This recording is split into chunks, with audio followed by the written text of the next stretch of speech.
Hi hello నమస్తే welcome to Konangi entertainment. Jubilee hills ఎన్నికలు దగ్గర పడ్డాయి. 2 రోజులే ఉంది. ప్రచారం మాత్రం విపరీతంగా జరిగింది. ముఖ్యంగా ప్రధాన పార్టీలు అయితే పోటాపోటీగా నిర్వహించాయి. ఈ నేపథ్యంలో జూబ్లీ హిల్స్ ప్రాంతం అంతా వడకట్టి ఓటర్లను తమ వైపుకు తిప్పున్నామంటూ సేవాదల్ శేఖర్ గారు మన ముందున్నారు.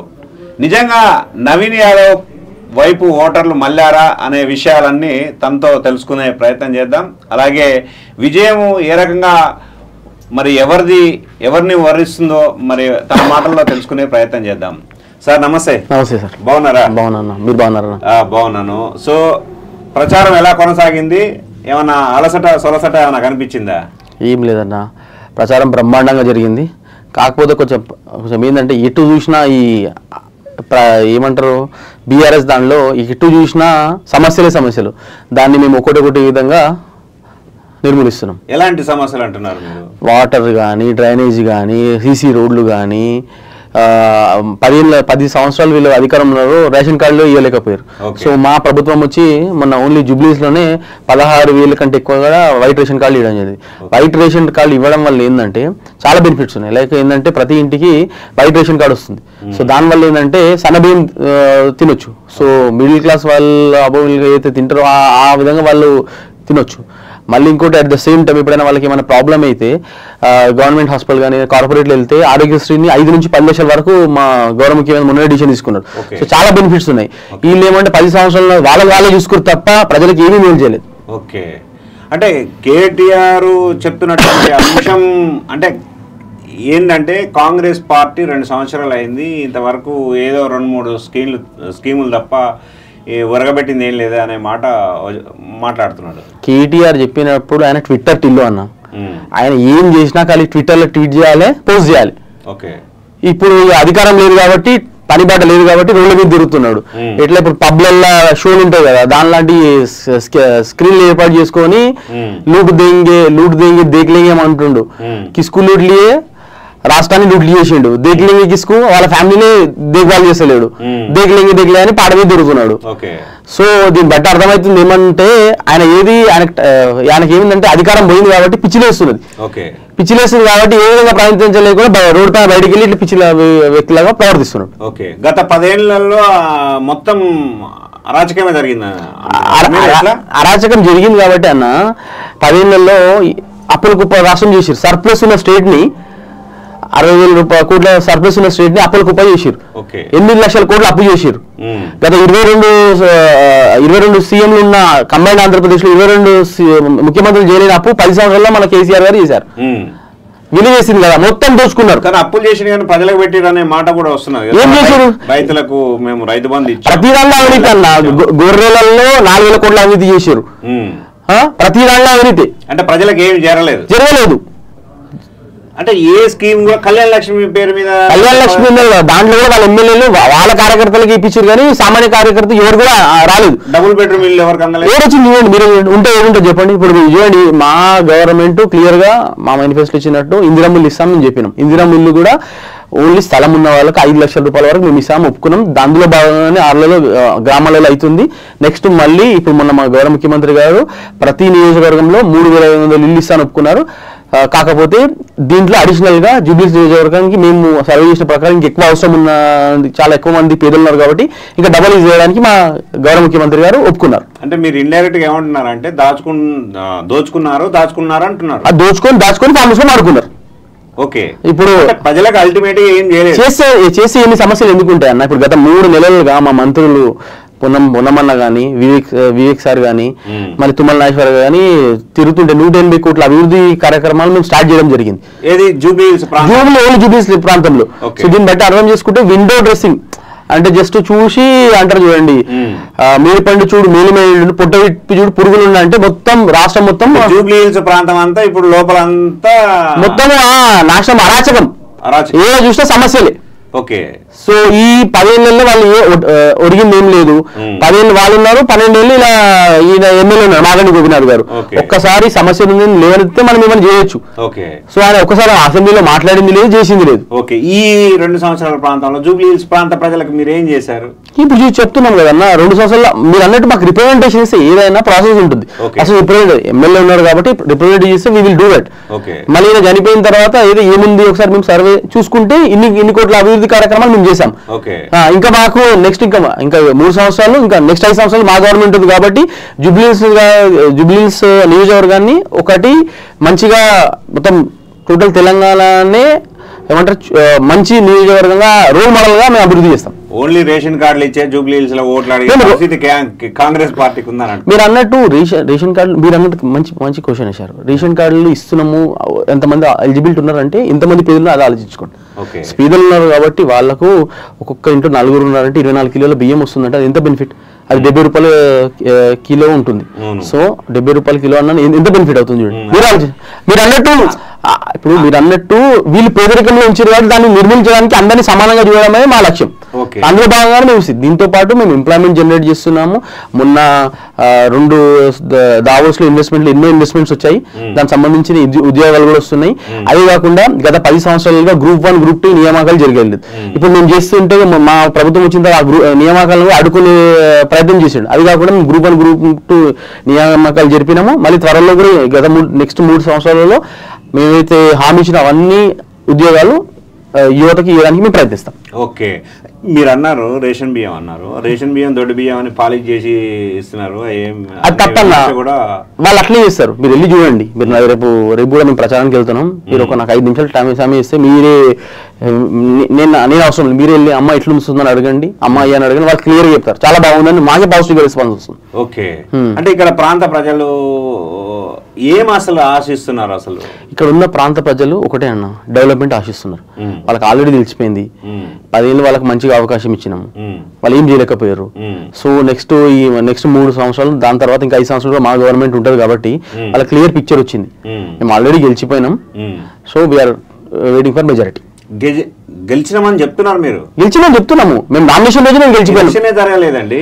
మేము చెప్తున్నాం కదా, మాకు అంత కాన్ఫిడెన్స్. 3 రోజులు టైం ఉంది, రిజల్ట్ కి ఇంకొక 3 రోజులు టైం ఉంది, మొత్తం 6 రోజులు టైం ఉంది. గెలిచిరని చెప్పి ప్రజల స్పందన ఏ మంత్రి పొన్నం ప్రభాకర్ కామెంట్స్ ప్రజలకు చేరుతాయి. వివేకాన్న ముచ్చట తీసుకొచ్చినారు, వాళ్ళేమి హామీలు ఇచ్చారు, కొంచెం వివరిస్తే కొంచెం బాగుంటుంది. అన్నట్టు మేము వెళ్తున్నప్పుడు ప్రజల నుంచి వెళ్ళిన తర్వాత అన్న మీరు చాలా బాగా చేశారు, మేము ప్రచారంకి వెళ్తే థ్యాంక్ యూ అన్న, మీరు ప్రచారం చేయకండి మేము 100% మీ అభ్యర్థి నవీన్ యాదవ్ గెలిపిస్తాం. వాళ్ళే సత్యనాథ్ వచ్చి ఏ రోడ్ షోలో అయినా ఏ మీటింగ్కి వెళ్ళినా అని వాళ్ళు ఇండిపెండెంట్గా వచ్చి మాకు సపోర్ట్ చేస్తున్నారు. దాన్ని బట్టి మేము చెప్పగలుగుతున్నాం.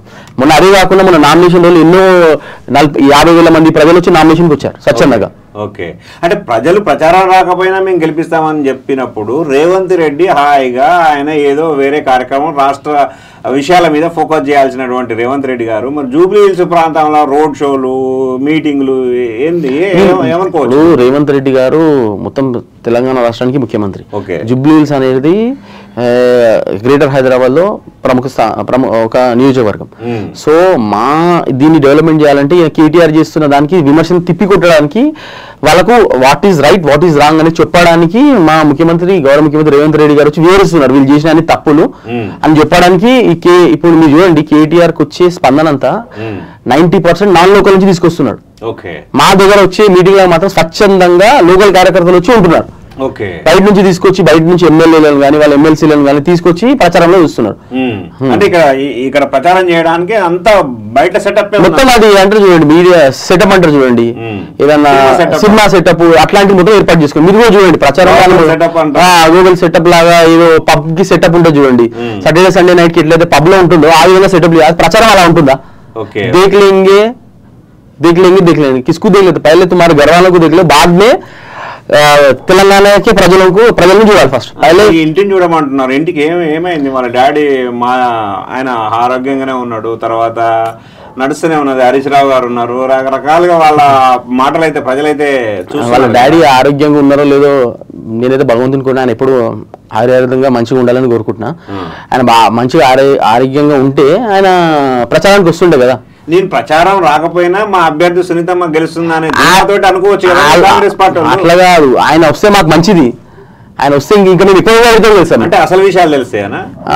అసలు విషయాలు ఏమున్నాయో రాకుండా అడుగుతుంది కేటీఆర్. ఓకే, వస్తే మళ్ళీ ఓడిపోతాము, ఇంకెక్కువ మెజారిటీ వస్తుంది. ఇంకోటి మీరు అంటున్నట్టు మంచిగా ఉంటే సొంతం వాళ్ళ చెల్లెలు గారే మొన్న మీడియా ముందు వచ్చి చెప్పారు కదా, మా నాయనను తప్పుదో పట్టిస్తుంది కేటీఆర్ గారు, హరీష్ రావు గారని, సంతోష్ గారని. సో సొంతం వాళ్ళు బయట వాళ్ళు చెప్పింది కాదు కదండి. ఇంకోటి ఏంటంటే బీఆర్ఎస్ బీజేపీ ఒకటి ఇప్పుడు కొట్లాడుతుంది. మా నవీన్ అన్న కానీ మా కాంగ్రెస్ ప్రభుత్వం కానీ ఒక పార్టీతో కాదు, 2 పార్టీలతో కొట్లాడుతుంది. కానీ బీజేపీ వాళ్ళు ఏమంటారు అంటే కాంగ్రెస్ పార్టీ ఒకవైపు, మీరేమో వాళ్ళిద్దరిని ఒకవైపు అంటున్నారు. ఒక్కొక్క పార్టీ వీళ్ళిద్దరు ఒకటే అని ఆయన అంటాడు, వీరిద్దరు ఒకటే అని ఈయన అంటాడు. ఎట్లా వాళ్ళు చెప్తున్నది అన్ని ఫాల్స్ అలిగేషన్స్. మా దగ్గర ప్రూఫ్స్ ఉన్నాయి. మొన్న 2023 లోక్సభ ఎలక్షన్స్ లో బీఆర్ఎస్ కి 1 సీటు రాలేదు. ఓకే, ఎంపీ ఎలక్షన్స్ లో అంటే బీజేపీకి ఓట్ ట్రాన్స్ఫర్ అయింది. ఇప్పుడు చూడండి వీళ్ళ క్యాండిడేట్ ని కూడా చాలా లేట్ అనౌన్స్ చేశారు. ప్రచారం కూడా ఎక్కడ చేయట్లేదు వాళ్ళు. మీరు ఏమంటారంటే సెంట్రల్ సీట్లు మేము అప్ప చెప్తాం, స్టేట్ సీట్లు ఇంతకాలంగా అడ్జస్ట్మెంట్ చేసుకున్నారు. ఎవరో చెప్పడం కానీ సొంత అక్కడే చెప్పింది కదా, సొంతం చెల్లి చెప్పింది కదా.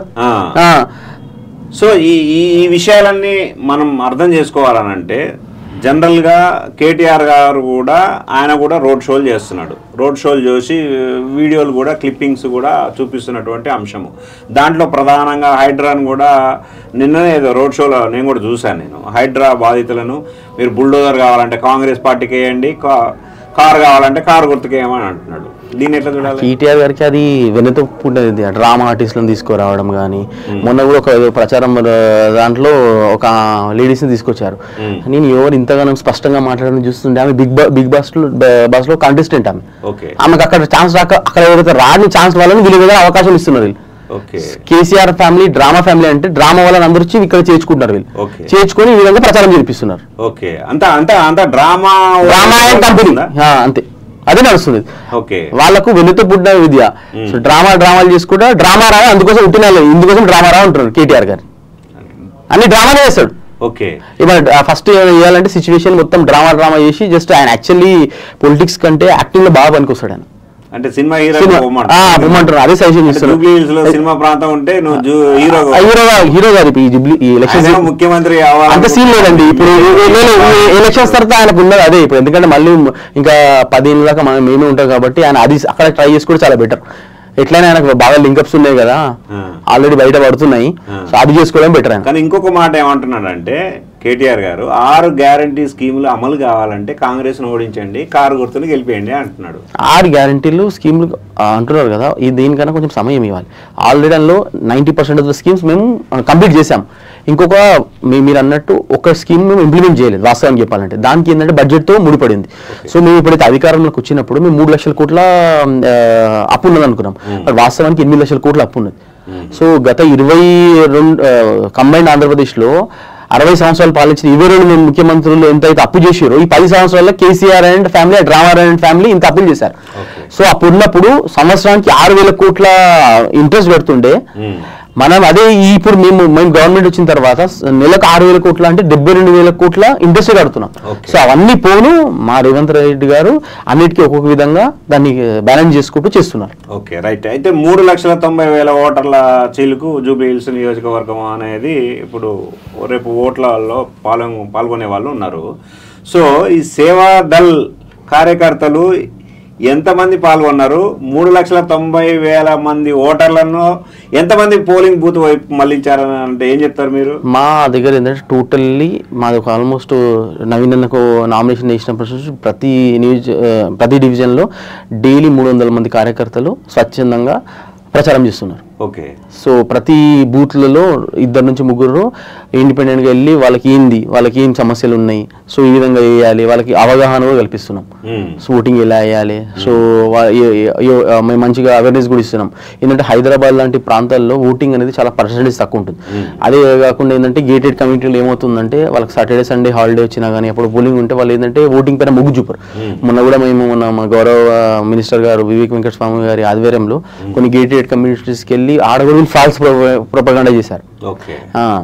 సో ఈ విషయంలో ఈ ప్రచారంలో భాగంగా మీరు ప్రధాన అస్త్రాన్ని ప్రజలకు అంటే ప్రజల ఓట్లు మళ్లించుకోవడానికి ప్రధాన అస్త్రాన్ని ఏం ఉపయోగించారు? మేము ఇచ్చేది ఒకటి డెవలప్మెంట్, లోకల్ క్యాండిడేట్. సింపతి ఎక్కడ ఉంది? సింపతి ఇప్పుడు వర్కౌట్ కాదన్న. సింపతి ఎట్లా వర్కౌట్ కాదు? గతంలో కొన్ని వర్కౌట్ అయినాయి కదా. ఇక్కడ వర్కౌట్ అని చెప్పండి. దుబ్బాకలో అలానే ట్రై చేశారు, ఓడిపోయారు. మొన్న కంటోన్మెంట్ లో కూడా ట్రై చేశారు, ఓడిపోయారు. మీరు అంటున్నట్టు సింపతి అండి. సొంతం చెల్లెలకి సింపతైజర్ లేనివాడు వేరే వాళ్ళ మాగంటి గోపినాథ్ ఫ్యామిలీ కానీ రాష్ట్రానికి ఏ విధంగా సింపతి ఉంటారు అనుకుంటున్నారు? ఓకే, సింపతి వర్కౌట్ కాదు. 100% డెవలప్మెంట్ వర్కౌట్ అవుతుంది. సో 100% డెవలప్మెంట్ జూబ్లీ పాల్గొంటారు. ఓకే, అంటే ఇప్పుడు దాదాపుగా ఇక్కడ అద్దాల మేడలు, పెద్ద పెద్ద బిల్డింగ్లు, పెద్ద పెద్ద సెలబ్రిటీస్ ఉంటారు. దాంతో పాటు 80% బస్తీ వాసులు, మిడిల్ క్లాస్ అండ్ లో క్లాస్. నిజంగా ఈ కింది క్యాడర్ అంటే సామాన్య మానవులను మీరు గెలుచుకున్నారని అంటే ఏం చెప్తారు? 100%. ఎందుకంటే ఈ లాస్ట్ 3 నెలలు మేము చేసిన ప్రచారంలో భాగంగా మేము ఇంటింటికి చేస్తే ప్రతి దగ్గర సమస్య. సో మా ముగ్గురు మంత్రివర్యులు ఏమున్నా కానీ మా గౌరవ ముఖ్యమంత్రికి తీసుకోవడం అని ఇమీడియట్గా సొల్యూషన్ దొరికింది. లైక్ మీరు చూస్తే ఇప్పుడు ఇంటి ఎదురుంగలో ఒక రోడ్ ఉంటే అక్కడ హై టెన్షన్ వైర్లు ఉన్నాయి. సో చాలా ఇబ్బంది అది. ఏమైనా వర్షం పడ్డప్పుడు కానీ ఏమన్నా ఇబ్బంది అవుతుంది. సో దాన్ని ఇమీడియట్గా మేము క్లియర్ చేయడం జరిగింది. అట్లే కానీ వాటర్ సమస్య కానీ, మళ్ళీ నాలా సమస్యలు కానీ, మళ్ళీ ఏమంటారు సీసీ రోడ్ సమస్యలు కానీ, అవన్నీ మేము ఇమీడియట్ గా క్లియర్ చేయడం జరిగింది. ఇంకోటి అలాగనే శ్మశాన వాటిక దాంట్లో కూడా మేము చొరవ చూపించి చేసినాం. ఇప్పుడు మీరు మొన్న ఆయన ఏం చెప్పాడు, 1,20,000 ఏమంటారు 1,200 ఎకరాలు ముస్లిమ్స్ ఎవరికి ఇస్తే మళ్ళీ మేము ఇవ్వాల్సిన అవసరం ఏముంటుండే. గత 10 సంవత్సరాలలో ముస్లింలకు గ్రేవ్ యార్డ్ కూడా ఇవ్వలేకపోయింది. అలాగే షేక్పేటలో కూడా ఎప్పటి నుంచో ఉన్నది. పీజీఆర్ గారు ఉన్నప్పుడు నిర్మించిన శ్మశాన వాటిక మొన్న మా మంత్రి వివేక వెంకట స్వామి దగ్గరికి తీసుకొస్తే గ్రేవ్ యార్డ్ నిజంగా వస్తుంది జూబ్లీ హిల్స్ ప్రాంతానికి 100% వస్తుంది. ఓకే, సో మీకు కొన్ని కేటీఆర్ డైలాగులు వినిపిస్తాను. కేటీఆర్ డైలాగులకి మీ స్పందన ఏముంటుందో చూద్దాం ఒకసారి. రేపు ఏం చేస్తారంటే కాంగ్రెస్ ఒకటే నమ్ముకున్నారు. వాళ్ళకి అర్థమైంది మార్కెట్లో గిరాకీ లేదు, ప్రచారం లేదు, నమ్మేటోడు ఎవడు కనబడతలేడు. ఇక్కడ వాళ్ళ కొద్ది ఎమ్మెల్యేలే నమ్మతలేరు. ఇంకెవడు నమ్మాలి బయట? అందుకే ఏం చేస్తారు, ఎరికి నాకరికి ఇక దిగుతారిగా బెదిరిస్తుడు మొదలు చూస్తురు కదా అని. నేను బెదిరిస్తుండు క్యాండిడేట్, ఇది నా అడ్డా, ఇడెవరని అట్లా ఇట్లా చేస్తా ఇజ్జెత్తా అజ్జెత్తా అని బెదిరిస్తుడు. మరి ఇటువంటి వాళ్ళు గెలిస్తే పొరపాటున గెలిస్తే ఇడ్లీ బండోళ్ళు, చిన్న చిన్న వ్యాపారాలు చేసుకుంటోళ్ళు వాళ్ళ దగ్గరికి మోపు గారిగా రౌడీలు వచ్చి హఫ్తా ఇస్తావా లేదా అని చెప్పి రౌడీలు అంటున్నాడు, హఫ్తా ఇస్తావా లేదా అని అంటున్నాడు. నిజంగా నవీన్ యాదవ్ రౌడీనా? ఏంది కథ? ఏంది అసలు? రౌడీ అంటే ఇంతగానే మంది జనాలు స్వచ్ఛందంగా ఆయనకు నామినేషన్కి రారన్న. ఆల్రెడీ వాళ్ళకి అర్థమైపోయింది. నవీన్ యాదవ్ పేరు డిక్లేర్ చేయగానే వాళ్ళకి అర్థమైపోయి మేము ఓడిపోతున్నామని. సో దాన్ని అడ్డుకోవడానికి మా క్యాండిడేట్ ని ప్రొఫైల్ ని బదలాం చేయడానికి పర్సనల్ గా వెళ్తున్నారు. అంటే క్లీన్ షీట్ ఉందా? క్లీన్ షీట్ ఉన్నది. క్లీన్ షీట్ ఉన్నట్టు ఒకవేళ ఏమైనా ప్రాబ్లం ఉంటే మా నామినేషన్ తిరస్కరిస్తుండే కదా. కామన్ ఎంత ఉన్నా కానీ ఇప్పుడు చూడండి, మీరు అంటున్నారు కదా మొన్న ఒక సల్మాన్ అనే ఒక ఆయనని చేర్చుకున్నారు. ఆయన పైన 24 కేసులు ఉన్నాయి. హైలైట్ ఏంటంటే ఆ 24 కేసులు కూడా బీఆర్ఎస్ ఆయన పెట్టినారు. ఆయన పైన ఫోక్సో చట్టం కూడా ఉన్నది. అట్లాంటి అభ్యర్థి మీరు అన్నట్టు వాషింగ్ పౌడర్ నిర్మా అన్నట్టు వీళ్ళు బీజేపీ వాళ్ళు చేస్తుండే, ఇప్పుడు బీఆర్ఎస్ వాళ్ళు కూడా చేస్తున్నారు. బయట ఉన్నప్పుడేమో సంసారాలు మంచోళ్ళు దంగలు, వీళ్ళకి వస్తే దొంగలు అన్నట్టు. బయట ఉంటే దొంగలు, వీళ్ళకి వస్తే మంచోళ్ళు అన్నట్టు. వీళ్ళు ఏం చేస్తున్నారంటే సల్మాన్ చేర్చుకున్నారు. రానప్పుడు ఆయన దిగలేరు, ఆయన పైన కేసులు పెట్టారు. ఇంకోటి హైలైట్ ఏంటంటే ఈ సల్మాన్ రెచ్చగొట్టింది కూడా వీళ్ళే. మొన్న కేటీఆర్ గారు ఆయన చేర్చుకున్నప్పుడు ఇప్పుడు నేను 1 year కింద నాకు ఇన్విటేషన్ వచ్చింది. ఒక మా చిన్న మాట అన్న, ఎవరైనా కానీ ప్రతిపక్షంలో ఇన్విటేషన్ పిలుస్తాడా? నార్మల్ గా ఎమ్మెల్యేనో పిలుస్తాడు, లేకపోతే మినిస్టర్నో పిలుస్తాడు, లేకపోతే ముఖ్యమంత్రి పిలుస్తాడు. స్వచ్ఛందంగా ఏంది అంబులెన్స్ కార్యక్రమం. ఈయన ఏమంటాడు, ఈయన పెద్ద యాక్టర్ రామారావు ఏమంటున్నారు అంటే 420 హామీలు నెరవేర్చలేని కాంగ్రెస్ పార్టీ అంటున్నారు. ఈయన పెద్ద 420 కాబట్టి మమ్మల్ని 420 అంటున్నాడు. 10 సంవత్సరాలు అన్ని 420 మీ సైడ్ మళ్ళీ ఇస్తాడు. ఆయనకి ఏంటంటే తప్పు అన్ని తప్పు ప్రచారం చేసి ఏంటంటే పబ్లిక్ ని నమ్మించడానికి ట్రై చేస్తాడు. సో ఇది కూడా ఇక్కడ వర్కౌట్ చేద్దాం అనుకుంటున్నాడు కానీ అది కాదు, ఆయన ఫెయిల్ అవుతాడు. మొత్తానికి ఇక్కడ మైనార్టీ ఓట్లు కూడా ఎక్కువ ఉంటాయి. మైనార్టీ ఓట్లు కాంగ్రెస్ వైపు మళ్తాయా, బీఆర్ఎస్ వైపు మళ్తాయి? 100% మా వైపే మలుతాయి. ఎట్లా ఎందుకంటే మైనారిటీలకు ఏకైకంగా మనకైనా సెక్యులర్ పార్టీ ఏదైనా ఉందంటే మా పని. సో ఇప్పుడు చూడండి, బీజేపీ బీఆర్ఎస్ ఒకటి. బీఆర్ఎస్ వాళ్ళు మతము కులము అవన్నీ రెచ్చగొడతారు. మాది అనేది సెక్యులర్ పార్టీ. సో మీరు చూడండి, బీఆర్ఎస్ లో కానీ బీజేపీలో కానీ ఒక ఒక దళితుడు నేషనల్ ప్రెసిడెంట్ అవుతాడా, జాతీయ అధ్యక్షుడు అవుతాడా? అదే మా కాంగ్రెస్ పార్టీ నేషనల్ అధ్యక్షుడు మల్లికార్జున్ దళితుడు. ఓకే. సో ఉన్నది. అదే కాకుండా ఇప్పుడు మనం బీసీ చేయాలని మా రాహుల్ గాంధీ గారు చెప్పినట్టు మేము బీసీ రిజర్వేషన్ తీసుకొచ్చాం. అదే విధంగా 42%. ఇప్పుడు అది చేయొచ్చు, మేము ఆల్రెడీ చేసి పెట్టాము. 42% లోనే మొదటి విడతగా నవీన్ పెట్టినాం. అందులో భాగంగానే మేము అంతకంటే ముందు మహేష్ కుమార్ గౌడ్ కూడా పిసిసి ప్రెసిడెంట్ ఇచ్చాము, మినిస్టర్లు ఇచ్చాము, అన్నిట్లో కూడా ఉంటది. వీళ్ళు రానున్న రోజుల్లో స్థానిక సంస్థల ఎన్నికలు కూడా వస్తున్నాయి. అంటే మీరేమో పార్లమెంట్ దాకా మీరు తీసుకువెళ్ళలేదనే ఒక విమర్శ కూడా వస్తున్నది. అంటే దాంట్లో పెట్టి రాహుల్ గాంధీ గారు మాట్లాడలేకపోతున్నారు అనే మాట కూడా వస్తున్నది. కేంద్రంలో అధికారంలో లేదు మేము కదన్నా, మేము ఉంటే మేము పార్లమెంటు ప్రతిపక్ష నేత రాహుల్ గాంధీ కదా, ప్రతిపక్షం మేము తీసుకెళ్తున్నాం కదా. అది తీసుకెళ్లిన షెడ్యూల్ లైన్ చేర్చాల్సిన మాకు మెజారిటీ లేదు కదా. ఒకవేళ మాకు మెజారిటీ ఉంటుండే వీళ్ళు దాకా అవసరం లేకపోతే మేము ఇలా చేసి ఆల్రెడీ అసెంబ్లీలో బిల్లు పాస్ అయింది, సెంట్రల్ గవర్నమెంట్ చేతులు ఉన్నది, వాళ్ళు చేయడానికి ఇష్టపూర్వకంగా లేరు. ఓకే. కానీ కాంగ్రెస్ పార్టీ నిజాయితీగానే కష్టపడుతుందని బీసీ వాదులు ఎట్లా తెలుసుకోవాలి? ఇప్పుడు దీని రిజల్ట్ బట్టి మీరు చెప్పొచ్చు అన్న. ఇప్పుడు ఇక్కడ కూడా 35% మొత్తం ఓట్ బ్యాంకు బీసీలు ఉన్నారు. ఈవెన్ దో టోటల్ 100%లో 35% ఉన్నప్పటికీ మేము మా దగ్గర ఓసీ క్యాండిడేట్లు ఉన్నప్పటికీ మేము బీసీ వాదంకి సపోర్ట్ చేయాల్సిందిగా లోకల్ క్యాండిడేట్ ఇంకోటి చాలా కష్టపడుతున్న వ్యక్తి, 24/7 అవైలబిలిటీ ఉన్న వ్యక్తి నవీన్ యాదవ్ గారు కాబట్టి మేము అతనికి టికెట్ మా పార్టీ లోకల్ గా ఉన్నందుకే టికెట్ ఇచ్చారా లేకపోతే అంతే కదన్నా. ఇప్పుడు లేదు, స్పెషల్ ఏంటంటే ఆయన అధికారం లేకున్నా గానీ ఇన్ని సామాజిక కార్యక్రమాలు చేస్తున్నాడు. ఏమేం చేశాడు? 1300 మందికి బీఈడి చదివిన వాళ్ళకు ఫ్రీ ట్రైనింగ్ ఇచ్చారు. మళ్ళీ మొన్న 2000 మంది మహిళలకు ఆడపడుచు కార్యక్రమం చేశారు. సో ఏదైనా శ్రీమంతం చేశారు. మన ప్రచారంలోకి వెళ్తే మేము షాక్ అయ్యాను. వాళ్ళ డాడీ శ్రీశైలం యాదవ్ గారు 15 సంవత్సరాల కింద ఒక ఆడపిల్లకు పెళ్లి చేసి బయట కూడా రాలేదు. ఆయన వచ్చి ప్రచారం చేస్తున్నది. ఓకే. అంటే ఇదంతా ప్లస్ అవుతుంది, 100% ప్లస్ అవుతుంది. ఓకే. మరొక పక్క ఈ మధ్యన చర్చ కొనసాగుతుంది ఏంటంటే ఇదే మైనార్టీ ఓట్లకు గాలం అజారుద్దీన్ ద్వారా వేసిరనే ప్రచారం కొనసాగుతుంది. ఇప్పుడు మైనారిటీలు సంతృప్తితో ఉన్నారు, సంతృప్తి లేనిదల్లా బీఆర్ఎస్ బీజేపీ. ఓకే. మైనారిటీకి ఇవ్వద్దా మంత్రి పదవి? మీరు చెప్పండి.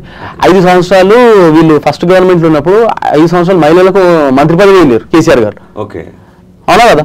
ఓకే. ఇప్పుడు ఎన్నికలు వచ్చిన సందర్భంగా ఎన్నికల్లో వచ్చినాయి కరెక్టే. మేము ఇద్దరికి అవకాశం ఇచ్చినాం, ఇద్దరు కూడా ఓడిపోయడం జరిగింది. అజరుద్దీన్ గారు ఇక్కడ నుంచి కంటెస్ట్ చేయడం జరిగింది, స్వల్ప మెజారిటీతో ఓడిపోవడం జరిగింది. అది కూడా ఈయన చేసిన ఎవరు మాగండి గోపిన వాళ్ళు అని దొంగ ఓట్ల వల్ల ఓడిపోవడం జరిగింది.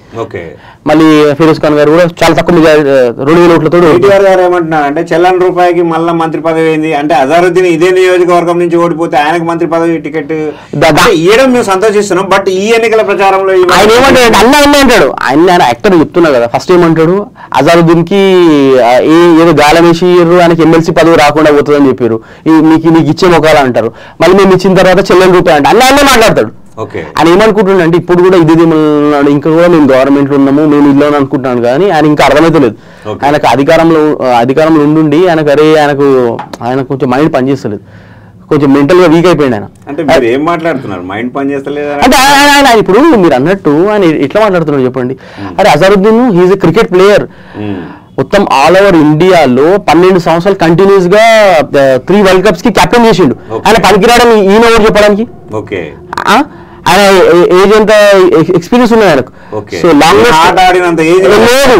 మళ్ళీ అదే కాకుండా ఆయన హయాంలోనే రాహుల్ ద్రావిడ్ కానీ, సచిన్ టెండూల్కర్ కానీ, సౌరవ్ గంగూలీ కానీ, వివిఎస్ లక్ష్మణ్ కానీ అలాంటి వాళ్ళందరూ నామినేటెడ్ గా వచ్చారు. ఇప్పుడు మీరు చూడండి కేసీఆర్ అండ్ ఫ్యామిలీలో కేసీఆర్, కేటీఆర్, కవితమ్మని అయితే వదిలేసారు. వీళ్ళు కావాలి బయటకు వచ్చారా? సో అట్లాంటి మంచి వ్యక్తిని పట్టుకొని, సాఫ్ట్ కార్నర్ వ్యక్తిని పట్టుకొని ఆయన ఏం చెల్లని రూపాయి, ఈయన చెల్లని రూపాయి, కేటీఆర్ చెల్లని రూపాయి. నేను వచ్చే 3 ఏళ్ల తర్వాత మేమే అధికారంలోకి వస్తున్నాం ఆయన అన్ని పగటి కళలు అంటున్నాడు. ఓన్లీ ఫామ్ హౌస్ కి ముఖ్యమంత్రి అవుతాడు. వాళ్ళు ఉన్న ఫామ్ హౌస్ కట్టుకురు కదా, వాళ్ళ డాడీ వేసిండు కదా, ప్రగతి భవన్ ఉన్నది కదా, ఫామ్ హౌస్ కి ముఖ్యమంత్రి అవుతాడు. తెలంగాణకు ముఖ్యమంత్రి అయ్యే ఛాన్సే లేదు. ఇప్పుడు ఈ 3 సంవత్సరాలు మళ్ళీ నెక్స్ట్ కూడా మనకు కాంగ్రెస్ గవర్నమెంట్ వస్తుంది. ఓకే. అయితే ఓవరాల్ గా చెప్పండి, మీరు అంటున్నారు ముఖ్యమంత్రి నెక్స్ట్ టైం సీరియల్ కూడా గెలవాడు ఆయన, ఇది రాసి పెట్టుకోండి. మస్తు వ్యతిరేకత ఉంది. మొన్న కూడా ఇట్లనో 70,000 మెజారిటీ అన్నారు, 22,000 మెజారిటీతో గెలిచిండు ఆయన. సిరిసిల్లలో గెలవాలంటున్నారు. నేను చెప్తున్నాను కదా. కానీ వాళ్ళు ఏమంటున్నారంటే ఈ నవీన్ యాదవ్ గతంలో ఎంఐఎం నుంచి గెలవలేదు, కార్పొరేటర్ గా గెలవలేదు అనే మాట కూడా అన్నట్టు. ఎంఐఎం నుంచి గెలవలేదంటే 2014లో పోటీ చేసినప్పుడు ఓన్లీ 14,000 మెజారిటీ తోటి ఆయన మాగండి గోపినాథ్ గెలిచిండు. ఆ మాగండి గోపినాథ్ ఎందుకు గెలిచిండు? ఈ జూబ్లీహిల్స్ ఏరియాలో హాస్టల్లో అన్ని పట్టించుకొని అక్కడ దొంగోట్లు క్రియేట్ చేసిండు. ఆ దొంగోట్ల వల్లనే గెలవడం జరిగింది. 2018లో దొంగోట్లు అని మీరు అంటున్నారు, ఒక పక్కనే వాళ్ళే దొంగోట్లు క్రియేట్ చేస్తారని మళ్ళీ మీ మీద. మొన్ననే సిరిసిల్లాలో ఉన్న బీజేపీ బీఆర్ఎస్ కార్యకర్త ఆయనకి ఇక్కడ జూబ్లీహిల్స్ లో ఓటు ఉన్నది. మొన్న మీరు మీ మీడియా వల్లనే బయటపడదు కదా. సో వాళ్ళే దొంగోట్లు చేసి దొంగ దొంగ దొంగ దొంగ అని అన్నిట్లో ఆయన పెద్ద లంగా లంగా లంగా. ఓకే, సో ఇక చెప్పండి. ఇవిడికి చూడండి, జూబ్లీహిల్స్లో మొత్తము మీరు చూస్తే ఒక యూత్ అనేది డ్రగ్స్కి అలవాటు చేసేసారు. వీళ్ళు కాంగ్రెస్ బీఆర్ఎస్ గవర్నమెంట్ ఉన్నప్పుడు విచ్చలవిడిగా పర్మిషన్ ఇచ్చేసి ఈగ మొత్తం అస్తవ్యస్తం చేసిండు. సో లేదు, మా రేవంత్ రెడ్డి గారు వచ్చినట్టు ఈగలని వింగ్ ని స్టార్ట్ చేసి ఉక్కు పాదం ముక్కుతున్నాడు. ఎవరు వాడైనా కానీ వాడు ఇమీడియట్ అరెస్ట్ చేసి వాడిని బొక్కలు వేస్తున్నాడు. వీళ్ళు అట్లాంటి వాళ్ళ పబ్లను ఇష్టం వచ్చినట్టు ఇప్పుడు ఆ పబ్లది ఇన్కమ్ పోయింది కదా. ప్రచారానికి పబ్కి ఎట్లయితే ఉంటుంది కదా, ఆ లైటింగ్ మైనస్ కాదా? మాకేం కాదండి, మైనస్ ఏం కాదు. ప్రాంతంలో పబ్ కల్చర్ మాకు అవసరం లేదండి, మాకు పబ్ కల్చర్ అవసరం లేదు. మాకు డెవలప్మెంట్ కావాలి. జెన్యూన్ ఓటర్స్ గెలిచాం మేము ఆల్రెడీ, మాకు ఓన్లీ మెజారిటీ అంతే. ఓకే, అయితే ఈ మధ్యన నవీన్ యాదవ్ మీద ఒక పాట బాగా వైరల్ అవుతుంది. అంటే ఎప్పుడు ప్రచారంలో మొత్తం అదే పాట పెట్టాడు. అదే పాట తర్వాత లేదంటే రేవంత్ రెడ్డి పాట 3 రంగుల జెండా, తర్వాత లేదంటే ఈ పాట పెడుతున్నారు. ఈ పాట మీరే రాపించారని విన్నాను. నిజంగా ఆ పాటకి ఇన్స్పిరేషన్ ఎవరు? మీకు ఎందుకు రాపియాలనిపించింది? ఎవరు పాడారు? దాని కథ ఏందో చెప్తారా జరా? ఆ పాట ఏంటంటే నవీన్ అన్న మీద అభిమానంతో రాపించారు. మీరు అన్నట్టు రౌడీ అంటే ఆ పాటలో ఆయన ఏమేం చేసిండు, వాళ్ళ డాడీ ఏమైతే సేవా కార్యక్రమం చేసారు, మా శాసన్ ఫౌండర్ ఉన్నారు కదా, ఆయన లిరిక్స్ ఇచ్చారు దానికి. గద్దర్ గారు దాన్ని పాట పాడారు. నల్గొండ గద్దర్లతో పాట పాడిపించాం. సో అలా మొత్తం ఆయన నవీన్ అన్న ఏం చేశారు, వీళ్ళు రౌడీ అన్నారు కదా, ఇవన్నీ ఇది సేవకర్ ఆ పాటలు మనం చెప్తే 10 సార్లు చెప్పడం కంటే ఒకసారి పాట 6 నిమిషాల పాట వింటే అర్థమవుతుందని ఉద్దేశంతో పాట రాయించడం. పాట గెలుపుకు ఎంత కారణం అవుతుంది? 100% అవుతుందండి. అంత పాపులర్ ఉంది ఆ పాట. పాపులర్ అంటే ఈ విషయంలో మీకేం క్రెడిట్? నాకేం క్రెడిట్ లేదండి. నవీన్ అన్న పైన బురద వెళ్తారు కదా, దాన్ని డిఫెండ్ చేయడానికి ఆ పాటని చేయించారు. అంటే డిఫెన్స్ లో ఉన్నాడా నవీన్? డిఫెండ్ లేదు, ఇట్లాంటివి ఉన్నారు కదా, కేటీఆర్ రౌడీ అంటుంటే ప్రజలు ఏదైనా అది అవుతారని నోట్తో చెప్పడం కంటే ఒక పాట రాపించి ప్రజలు అట్లీస్ట్ అర్థం చేసుకోవడానికి ఆ పాట పాడిపించడం జరిగింది. Okay, Telangana culture. ఓకే, అంటే ఓవరాల్ గా ఇంకొక మాట ఏమొస్తున్నదంటే గతంలో బీఆర్ఎస్ చేసిన పనులు వల్లనే జూబ్లీహిల్స్ అభివృద్ధి జరిగింది అనేది ఒక పక్క నడుస్తున్నది. కానీ మీరు గల్లీలకు ప్రచారం పోయినప్పుడు డ్రైనేజ్ సరిగలేదు, అది సరిగలేదు, అది అంటున్నారు.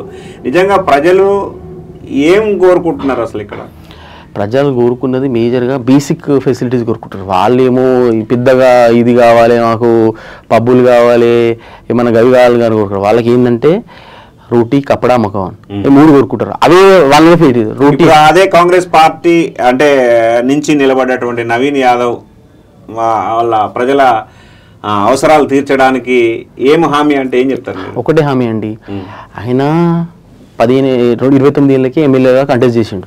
దురదృష్టవశాత్తు ఈ వీళ్ళు చేసిన గేమ్ల వల్ల ఓడిపోయాడు. ఈవెన్ దో ప్రతిపక్షంలో ఉన్న స్టిల్ కూడా ఎప్పుడు చూసినా వాళ్ళ ఇంట్లోకి వెళ్ళినా కానీ 400 నుంచి 500 మందికి డైలీ భోజనాలు ఏర్పాటు చేస్తారు వాళ్ళ ఇంట్లో. సో ఎవరు వచ్చినా కానీ వాళ్ళకు పెళ్లి కావాలన్నా ప్రతి సమస్యకు ఆయన వాళ్ళ దానికి సొంత అన్నలాగానో వాళ్ళ డాడీ పెద్ద ఫాదర్ లాగానో గైడెన్స్ చేసి ఏ హెల్ప్ అయితే ఆ విధంగా చేస్తారు. ఓకే, మీరు చెప్పండి, ఇప్పుడు నవీన్ యాదవ్ని చూసి ఓటేయాలా, కాంగ్రెస్ పార్టీని చూసి ఓటేయాలా, రేవంత్ రెడ్డి గారిని చూసి ఓటేయాలా, లేకపోతే ఇప్పుడు మీరు పాట ఏదో చెప్పారు ఆ పాటను చూసి ఓటేయాలా? ఇవన్నీ కలిపి మా కాంగ్రెస్ పార్టీకి ఓటేయాలి. ఓకే, అన్ని పాటలు ఆ పాటలు అన్ని కవర్ చేసాం మేము. ఓకే, అంటే ముఖ్యమంత్రిది ఏం పాత్ర లేదా? అదే మా కాంగ్రెస్ గవర్నమెంట్ అనే ముఖ్యమంత్రి కదండి. మా రేవంత్ రెడ్డి గారి నాయకత్వంలోనే మేము వెళ్తున్నాం కదా, ముందుకు వెళ్తున్నాం కదా. ఓకే, కేపబిలిటీ ఏంటి నవీన్ యాదవ్? ఆయన వెల్ ఎడ్యుకేటెడ్. ఆపోజిట్ సైడ్ చూసుకుంటే నో ఎడ్యుకేటెడ్. ఈడ 1 మ్యాన్ షో. ఎవరు? కేటీఆర్ ఫ్యామిలీ. ఇక్కడ వన్ మ్యాన్ షో అనేది ఉండదు. మా కాంగ్రెస్ లో ఏదైనా కలెక్టివ్ డిసిషన్ ఉంటుంది. ఇప్పుడు నెక్స్ట్ 3 సంవత్సరాలు మా మీద అధికారం ఉంటుంది, డెవలప్మెంట్ వస్తుంది. సో వీళ్ళకి ఓటు వేసినా చెట్టబుత్తులు వేసినట్టే. వీళ్ళు ఏంటంటే బీఆర్ఎస్ బీజేపీ కుమ్మక్కైనాయి. సో ఇది ఓన్లీ మేము సింగిల్ గా వెళ్తున్నాం. అంటే 3 సంవత్సరాల అధికారం ఉన్నది కాబట్టి మాకు ఓటు వేయమని చెప్తున్నారా? అంతే, డెఫినెట్లీ. అంటే బెదిరిస్తున్నారా? బెదిరిస్తున్నాం, ఉన్న వ్యవస్థ చెప్తున్నాము. అక్కడ ఓటు వేసినా కానీ చెల్లెని రూపాయలు కదా, వాళ్ళు చెల్లెని రూపాయలు ఆయన ఇంటర్వ్యూ చెప్తున్నాడు.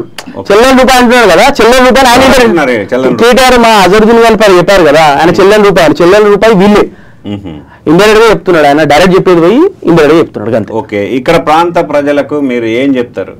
ఒకటి, జూబ్లీహిల్స్ ప్రజలకు ఒకటే కోరుకునేది, అన్నల్లారా తమ్ముళ్ళారా, ఒకటి 11 తారీఖు మార్నింగ్ లేచి ప్రతి ఇంటింటికి మీ ఫ్రెండ్స్ కానీ మీ రిలేటివ్స్ కానీ ఓటేసి అందరికీ కొంచెం కోఆర్డినేట్ చేసుకోండి. ఎంత లేదు, ఒక ½ అన్ అవర్ నుంచి 1 అవర్ టైం స్పెండ్ చేయండి. Next Jubilee Hills role model of Telangana అవుతుంది.